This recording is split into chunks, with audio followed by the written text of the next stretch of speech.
PCOS ഏറ്റവും സാധാരണയായ endocrine അല്ലെങ്കിൽ ഹോർമണൽ അസുഖമാണ്. ഇത് പ്രത്യുൽപാദന പ്രായമായ സ്ത്രീകളെയാണ് ബാധിക്കുന്നത്. PCOS രോഗമുള്ള സ്ത്രീകളുടെ ശരീരം ഇൻസുലിൻ നന്നായി ഉപയോഗിക്കുന്നില്ല. കാരണം ഇൻസുലിനോടുള്ള ശരീരത്തിന്റെ പ്രതികരണമാണ്. അതിനാൽ അവരുടെ ശരീരം കൂടുതൽ ഇൻസുലിൻ ഉണ്ടാക്കാൻ ശ്രമിക്കുന്നു. എന്നാൽ ഇൻസുലിന്റെ അളവ് കൂടുമ്പോൾ അഡ്രിനൽ ഗ്രന്ഥികൾ പുരുഷ ഹോർമോണെ കൂടുതൽ ഉൽപ്പാദിപ്പിക്കുന്നു. ഈ ഹോർമോണിനെ ആൻഡ്രോജൻ എന്നാണ് പറയുന്നത്. അതുകൊണ്ടാണ് PCOS ഉള്ള സ്ത്രീകൾക്ക് പുരുഷന്മാർക്ക് രോമം കാണുന്ന സ്ഥലങ്ങളിലേതുപോലെ കൂടുതലായി രോമം കാണുന്നത്. കൂടാതെ മുഖക്കുരുവും ക്രമരഹിതമായ മാസമുറയും ഭാരക്കൂടുതലും കാണാറുണ്ട്. PCOSന്റെ ലക്ഷണങ്ങളെ നിയന്ത്രിക്കാൻ മനുഷ്യൻ അവരുടെ ജീവിത രീതിയിൽ മാറ്റങ്ങൾ വരുത്തുകയും കൂടാതെ മെറ്റ്ഫോർമിൻ എന്ന മരുന്ന് എടുക്കുകയും ചെയ്യണം. ഈ മരുന്ന് ഹോർമോണിനെ തുല്യമായി നിലനിർത്തുകയും ലക്ഷണങ്ങളെ കുറയ്ക്കുകയും ചെയ്യുന്നു. മെറ്റ്ഫോർമിൻ എന്ന മരുന്ന് ടൈപ്പ് 2 പ്രമേഹത്തിന് ഉപയോഗിക്കാൻ തുടങ്ങിയിട്ട് വളരെ വർഷങ്ങൾ ആയതാണ്. ഇതിന് പാർശ്വഫലങ്ങൾ വളരെ കുറവായതിനാൽ പൊതുവെ സുരക്ഷിതവും കൂടുതൽ ആളുകൾക്ക് താങ്ങാൻ പറ്റുന്നതുമാണ്.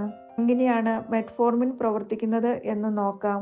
മെറ്റ്ഫോർമിൻ 2 തരത്തിലാണ് സഹായിക്കുന്നത്. ആദ്യത്തേത്, ഇത് കരളിനെയും പേശികളെയും ഇൻസുലിന്റെ ഉപയോഗത്താൽ മെച്ചപ്പെടുത്തുന്നു.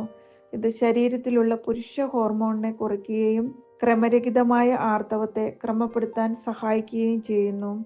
രണ്ടാമത്തേത്, ഇത് ഗ്ലൂക്കോസിനെ വളരെ പെട്ടെന്ന് വയറ് കാലിയാക്കാതെ കട്ടിയുള്ളതാക്കി കുടലിന് ആഗിരണം ചെയ്യാൻ വേണ്ടി ഒരുക്കുന്നു. ഇത് കൊഴുപ്പിനെ കുറച്ച് ആളുകൾക്ക് ശരീരഭാരം നിയന്ത്രിക്കാൻ സഹായിക്കുന്നു.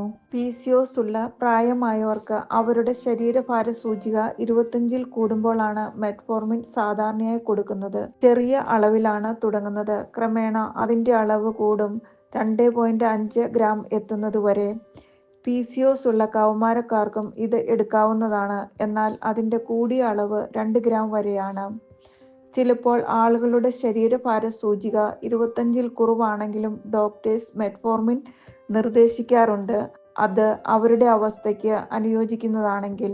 മെറ്റ്ഫോർമിനോ അതിന് സമാനമായ മരുന്നുകൾക്കോ ശരീരത്തിൽ അസാമാന്യമായ പ്രതികരണം ഉണ്ടായിട്ടുള്ളവർക്കും മാരകമായ അണുബാധയുള്ളവർക്കും രോഗം, ഹൃദയസ്തംഭനം, കരൾ, വൃക്ക പ്രശ്നങ്ങൾ ഉള്ളവർ എന്നീ രോഗം ഉള്ളവർ മെറ്റ്ഫോർമിൻ ഉപയോഗിക്കുന്നത് സുരക്ഷിതമല്ല. നിങ്ങളുടെ ഡോക്ടറോട് നിങ്ങൾ എല്ലാം തുറന്നു പറയണം, ഫോർമിൻ നിങ്ങൾക്ക് യോജിക്കുന്നതാണോ എന്നറിയുവാൻ. മെറ്റ്ഫോർമിന് പാർശ്വഫലങ്ങൾ ഉണ്ട്, എന്നിരുന്നാലും അത് കുഴപ്പമില്ലാത്തതാണ്. വയറിളക്കം, ഛർദ്ദിക്കാൻ വരിക, ഛർദ്ദി, വയറ്റിൽ ബുദ്ധിമുട്ട് അനുഭവപ്പെടുക, വയറ് കമ്പിക്കൽ എന്നിവയാണ് പാർശ്വഫലങ്ങൾ. എന്നിരുന്നാലും ഈ പാർശ്വഫലങ്ങൾ കുഴപ്പമില്ലാത്തതാണ്. ഈ പാർശ്വഫലങ്ങളെല്ലാം താനെ മാറുന്നതാണ് മരുന്ന് ശീലമാക്കി കഴിയുമ്പോൾ. ചില ഡോക്ടേഴ്സ് മരുന്ന് പതുക്കെ പുറപ്പെടുവിക്കുന്ന മെറ്റ്ഫോർമിൻ നിർദ്ദേശിക്കാറുണ്ട്. ഇതിന് പാർശ്വഫലങ്ങൾ കുറവാണ്. കൂടുതൽ കാലം മെറ്റ്ഫോർമിൻ ഉപയോഗിക്കുമ്പോൾ വൈറ്റമിൻ B12ന്റെ അളവ് കുറയും. ഇത് വളരെ അപൂർവമായി കാണപ്പെടുന്ന ഒരു പാർശ്വഫലമാണ്. സപ്ലിമെന്റ് കൊണ്ട് ഇത് നിയന്ത്രിക്കാൻ പറ്റും. അപൂർവമായി ലാക്റ്റിക് അസിഡോസിസ് മെറ്റ്ഫോർമിൻ കാരണം ഉണ്ടാകാറുണ്ട്. ലാക്റ്റിക് ആസിഡ് രക്തത്തിൽ കൂടുമ്പോൾ ഉള്ളതാണ് ഇത്. അണുബാധ ഉള്ളപ്പോഴും നിർജ്ജലീകരണം ഉള്ളപ്പോഴുമാണ് ഇത് സാധാരണയായി സംഭവിക്കുന്നത്. മെറ്റ്ഫോർമിൻ എന്ന മരുന്ന് PCOSനെ സഹായിക്കുന്നതാണ്. ഇത് ഇൻസുലിന്റെ പ്രവർത്തനത്തെ മെച്ചപ്പെടുത്താൻ സഹായിക്കുന്നു, ലക്ഷണങ്ങളെ മെച്ചപ്പെടുത്തുകയും ഹോർമോണിനെ തുല്യതപ്പെടുത്തുകയും ചെയ്യുന്നു.